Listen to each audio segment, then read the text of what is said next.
Assalamualaikum warahmatullahi wabarakatuh. My name is Anwar Zaki bin Saleh, metric number 1181817. Today's video is for LAC2583, Family Law Non-Muslim Marriage under the Dr.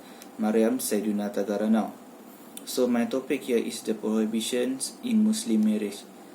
So basically in Islam, or in Islamic way, the nikah or marriage is the legal ways for the couple to having their sexual intercourse and also for the procreation of their children. However, there are several prohibitions that we must take note for. So firstly, the first prohibition is for the Muslim woman, who in her iddah period of time. So what is iddah? Iddah is a period of time when she was divorced by her ex-husband. So basically, iddah or iddah period of time is different and act accordingly to the circumstances of the woman. As an example, if a woman was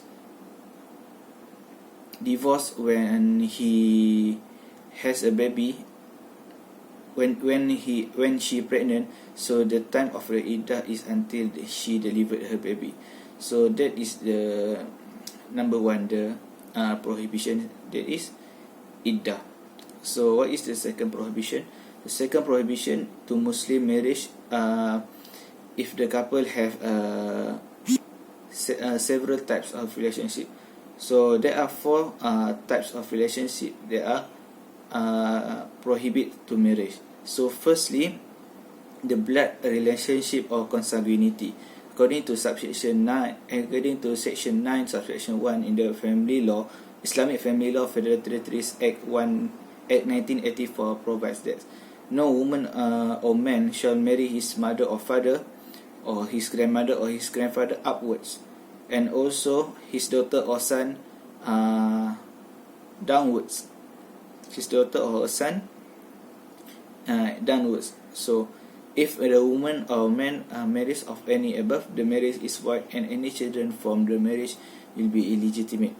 So the second type of relationship that prohibit a marriage is the marriage relationship or affinity. So according to section 9 subsection 2 of the same act provides that no woman or man shall marry his mother-in-law or father-in-law of his wife or of her husband. So this includes stepfather or stepmother, step-grandfather and step-grandmother. It also includes his daughter-in-law and his son-in-law. So this marriage is solemnized will be void. However, there is an exception where the man marry the descendant of the wife whom the marriage is not consummated. So if we marry the woman and the marriage is not consummated yet and they're divorced, so the man can marry the affinity of the wife. So the third relationship in this category is the foster age.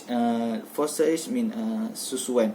So a man may not marry his foster mother or foster mother's daughter, which means foster age is not means the bringing up child that not once but by birth, but it means a relationship out of act of suckling. So therefore, a baby that had been breastfed by a woman who is not his mother cannot marry the woman and the woman's daughter. So this is based on the section 9 subsection 3 of the same act. The last type of relationship that have been prohibited to marriage is the relationship between the two wives. According to section 9 subsection 4 of the act provides, no man shall have two wives at one time who are related by consanguinity, affinity or foster age. It means that a man cannot marry same siblings and mother or daughter and so on. However, a man can marry his wife's sister or his wife's sibling after the divorce or the death of his wife. So the first prohibition is about the iddah, the second prohibition is about the relationship, and the third prohibition is about the talaq, or the three talaqs or talaq ba'in. A man is prohibiting to marry his former wife after he had pronounced the three talaqs. Not only that, he cannot rujuk or he cannot get back with her wife in her period of iddah, or he also cannot marry after the iddah period have been terminated. However, if the husband was insist to marry her wife again, so he must wait until his wife was legally married with someone else, consummated, then dissolved and finish her iddah. So he can marry back his ex-wife. Why there is this prohibition? Because the purpose of having the prohibition is to encourage the man to be very careful when pronouncing the talaqs. So it will be a lesson for a man. So lastly, last prohibition is a Muslim woman can only marry a Muslim man, but a Muslim man may marry a Muslim woman and also marry a kitabiyah.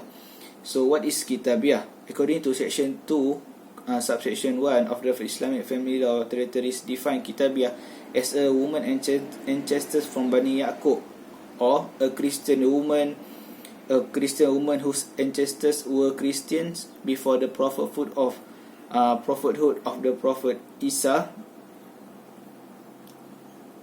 Prophethood of the Prophet Muhammad, or a Jewish whose ancestors were Jews before the prophethood of the Prophet Isa. So this prohibition is based on the section 10 of the same act. In conclusion, there are some prohibition of marriage in Islamic law. This prohibition, however, have their own purpose, as the marriage in Islam is a highly religious sacred covenant. In Malaysia, Muslim marriage was governed by the Sharia Code and by the Act and enactment respected to each state, as the law in the various states were very different. So that's all from me. Hope all of you can get some benefits from this little speech. So thank you. Assalamualaikum.